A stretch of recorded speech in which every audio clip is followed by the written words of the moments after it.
Good morning, Keith Tebow from FRCmedia. Thank you for joining us today. Time for our Thursday chat with the mayor of the city of Fall River, Mayor Paul Coogan. Mayor, how are you? Thank you for joining me. I'm doing fine, Keith. How about you? I am doing well. Let's get right into it in terms of COVID-19. The city has seen a little bit of a spike in recent weeks. Yesterday, during the state's weekly health report, the city is now in that red level, which is one of the higher risk levels in the Commonwealth, with cases over 8 per 100,000 population over the past 2 weeks. What are you hearing about our numbers, and is there any level of concern? Is concerned with COVID every day. I wouldn't really call it a spike, though, Keith. Again, we've been running around 95 to 110 cases every 2 weeks, and this week we just happened to bop over a little bit. I'm hoping next week is a better week. I was already down in the Board of Health this morning. They got a Zoom call going on with the state. We're going to stick with the protocols, and we're going to ask residents of Florida to cooperate. And everybody's kind of fatigued from this illness right now, and at some point it is going to end. But no matter how weary you get or how frustrated you are, if you stay with the protocols that are in place, I think we can get out of this quicker. No one wants this to end more than everybody in government centers down in Fall River, and I'm sure every resident of the city. We'll get there. And again, once we will monitor the numbers for next week, and let's hope that the trend goes in a more positive direction. You know, it's also important to know that even though, we're in that level, more communities have been entering that level, and it's really not a big concern unless it's a long-term thing, right? We had talked about this, I believe, a couple of weeks ago when the governor talked about the reopening or the expanded opening under step 2 of phase 3 of the reopening. And it really will be a concern if we see multiple weeks of this. Is that correct? I believe three reports. Is that what the guideline is? That's correct. I mean, this is our first red in a long time. We had been green, we're yellow, now we're red. So we're hoping that it goes in a positive direction this week. We'll keep an eye on the numbers. And again, as long as we don't hit the 3-week mark, there's not going to be a lot of changes in Fall River. We want people to, again, stick with the protocols and be smart, and we're going to work our way out of this.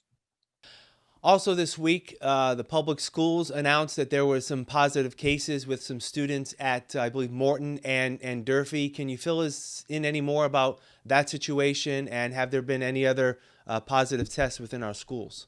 I just saw there was a few positives similar to what you just described.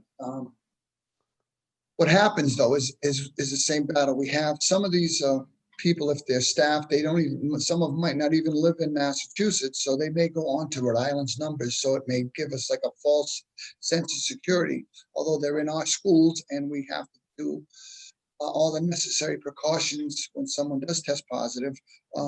As I've been seeing, schools are actually a pretty safe place to be right now. They're not spiking, there's no jump. And again, it's probably because of the staff, and parents and students are all being diligent about keeping their kids safe and following the protocols. So have there been any increases over those 3 from this week that you know of? Are we going to be getting another report from the superintendent about some potential issues?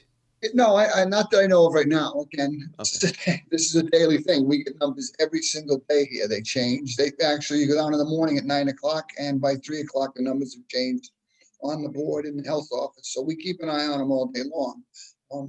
Test results come in with a wide range of times. They can come in the morning and the afternoon. So we just have to keep our eye on it all day long. Things could change any minute. Yeah, so that's why it's equally important to report the numbers, but also people have to take a step back and just see them for what they are, and that the city is prepared and has been right along to address this. I want to talk about just a couple of other quick issues this week. This week on Tuesday, I believe, the city presented the Veterans Association of Bristol County with $100,000 to help them with their efforts there, primarily around trying to get veterans back to work. Veterans unemployment has been on the rise, and it's good to see the mayor, the city pitch in and help where it can. This is a very important uh, part of our population. These are the people that allow us to live the way we live. They kept our country free. They went forward and volunteered, sometimes very difficult service, and we should do all we can to support them. I think that this Veterans Center on Pine Street did need some support. I think if we can get the program going, this Launchpad program where we deal with resumes, interviews, job skills, job searches, anything related to helping our veterans become positive contributing members of the workforce, that would be great. And again, if we can station everybody down there to pitch in, we're going to be fine. You know, another event that happened actually was last Friday was the dedication to of a park in the far south end to former longtime CDA director Paul Poulis, someone who many people in Fall River may have known throughout the years, and it was a good way to show respect to what he has provided the city over the years, and I'm sure you were pleased to do that. Paul Poulis was a key part of city government in Fall River for a long time. Everything I've ever read, he carried himself with a certain sense of grace. He was a professional, and he put Fall River first. And this park with his family there for the dedication was a totally positive event. It's a great little park. It's right next to Maple Garden that gives these kids a play area, a nice basketball court, picnic tables, and we're going to keep right on moving along to renovate some of these other parks. Just one final topic I want to bring up. Yesterday, Governor Baker submitted to the state legislature a revised state budget for fiscal year 21. The state is one of only a few across the country that has not finalized a full year state budget, and it looks like there's really no real new news in terms of the city. There has been a pledge by the governor and the legislature to level fund the city in terms of local aid. In the early, looking at the state budget, is there anything you see there that may benefit the city more than what you may have been told prior to yesterday? Not really. There's some things we have to work on with our local legislative delegation to make sure that level funding is the key term, because some of it looks like there may be some discrepancies. But again, that's the governor's budget. The House has one, the Senate has one, and they're going to all come together. So it's a good first step.